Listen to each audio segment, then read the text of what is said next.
Hi friends, ఈరోజు చేపసేన వేపుడు వేస్తున్నాను. ఈరోజు ముందుగా చేపసేన తీసుకోవాలి. చేపసేన ఫ్రిడ్జ్లో పెట్టడం వల్ల నలిపోయింది, కూరలో వేస్తే మామూలుగానే వస్తుంది. ముందుగా మూకిడి పొయ్యి మీద పెట్టి దానిలో ఆయిల్ వేసి ఉల్లిపాయ పచ్చిమిరపకాయ చిన్న చిన్న ముక్కలుగా కట్ చేసుకొని ఆయిల్లో వేసి బాగా వేగించుకోవాలి. వేగిన తర్వాత టమాటా ముక్కలు వేసుకోవాలి. ఆ టమాటా ముక్కలు కూడా మగ్గిన తర్వాత బాగా వేపుకొని తర్వాత స్పూన్నర కారం వేసి ఆ స్పూను సాల్ట్ వేసుకోవాలండి.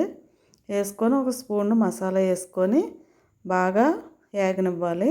పచ్చివాసన పోయేలా వేగనిచ్చిన తర్వాత దానిలో వాటర్ వేసుకోవాలి. వాటర్ వేసి కొత్తిమీర వేసి బాగా మరగనివ్వాలి. మరిగిన తర్వాత చేపసేన వేసుకొని బాగా ఉడకనివ్వాలండి. ఒక సైడ్ ఉడికిన తర్వాత మళ్ళీ రెండవ సైడ్కి తిప్పుకోవాలి. అలా తిప్పుకుంటూ ఉడకనివ్వాలి. ఉడికితే లోపల ఉన్న గుడ్లు కూడా ఉడుకుతూ ఉంటాయి. టేస్ట్గా ఉంటుంది. అసలు నీసు వాసన కూడా రాదు. చేపల కంటే ఎక్కువగా ఇష్టంగా తింటారు పిల్లలు పెద్దోళ్ళు కూడా. చేపలు కూడా చేపల కూరని పక్కన పెట్టి చేపల వేపుడిని తింటారు ఇష్టంగా. మీకు నచ్చితే సబ్స్క్రైబ్ చేయండి, ఒక లైక్ ఇవ్వండి.